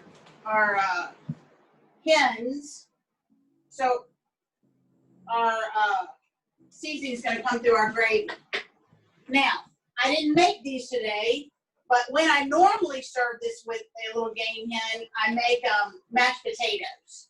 And so this gravy, even though it has a cherryness to it, the cherry is what really does a wonderful job with the chicken.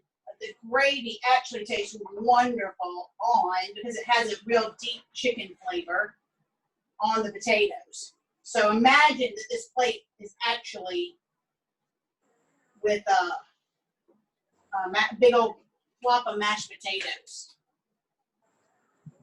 You see those mashed potatoes right there? That's where they would go. They would sit right there. So we're going to take some of those beautiful cherries and some of the sauce.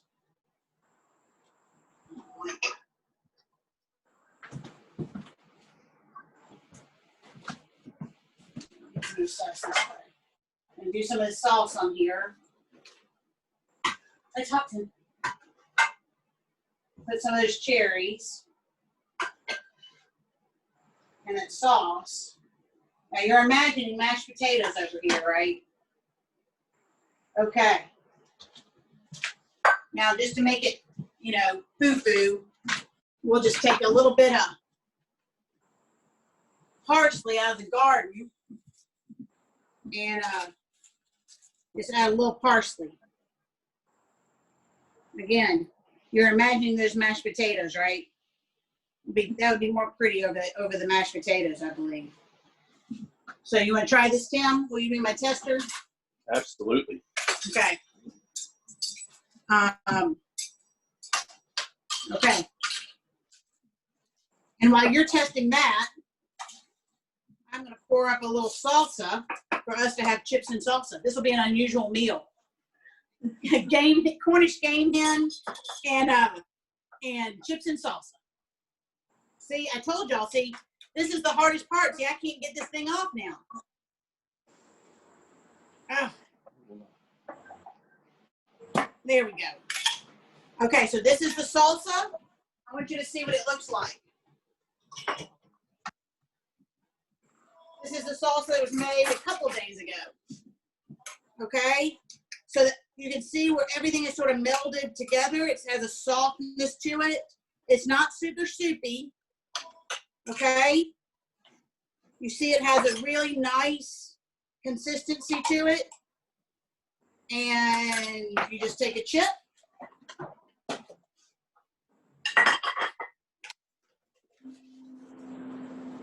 And we've got chips and salsa. Oh. That makes me dance a little bit. It's so good. A little spicy, a little sweet. And I know that this is not the main reason people can, but you go to the grocery store and you buy a thing of salsa, and it's like $6, $5. When you buy fresh peaches at home, use what you have, and a couple dollars, you've got 5 cans of salsa ready to go. So, I think that's it. So we have done the okra, and then we made this beautiful dip out of it. Okay. And then we now have all my dirty dishes too. Rachel Ray would never do that. And then, so we have our okra over there. And then we made brandy and sweet cherries and red wine. And we made this beautiful Cornish hen with a red wine gravy. Okay. Tim's going to have a better lunch than he thought he was going to have. And then we made peach salsa. And in the process, you've learned most of the techniques you need. So then if you're ready to try jelly, just go buy a Sure Gel, and inside every Sure Gel gives you the exact measurements you need. And now you're ready to make jelly or jam. So if you have any questions, you are welcome to email me or email Lindsay, and she will send you my way. But if not, I really hope that in the next few weeks, while the gardens are producing everything so beautifully, that you'll take up the challenge and do one of the canning recipes. Now, the last recipe I have for you is for a sidecar, and it uses those beautiful cherries. And I have it off to the side. I think I'll make one so we can enjoy it while we eat this game hen here. But I guarantee it is such a lovely little treat. We'll have everyone in town wanting to drink sidecars, because those cherries in a sidecar are, they're delish. So thank y'all for joining me this afternoon, and I hope to see some pictures soon of y'all's canning. Thank you so much, Julia. Absolutely. Thank you. Thank you. Thank you. Thank y'all so much.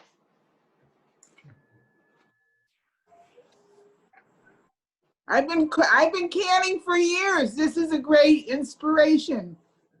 Oh, great. I love a fellow canner. I'll be sending some pictures. I can't wait. Bonnie said I in love the to chat, see what she people said, are canning. Bonnie said thank you. Oh, thank y'all. Can't wait. I Thank can't stop eating this stuff. It's so good. And thank you, Tim. Thank you, Tim, for your camera work too. That's so nice. Yeah. You're Thank welcome. you. Thank Hi, you. I have a question Yeah. for Lindsay, I think. Oh, sure.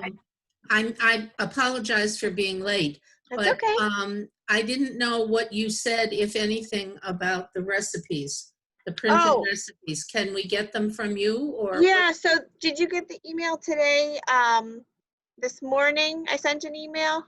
I don't think No. so, but I'll Okay. check.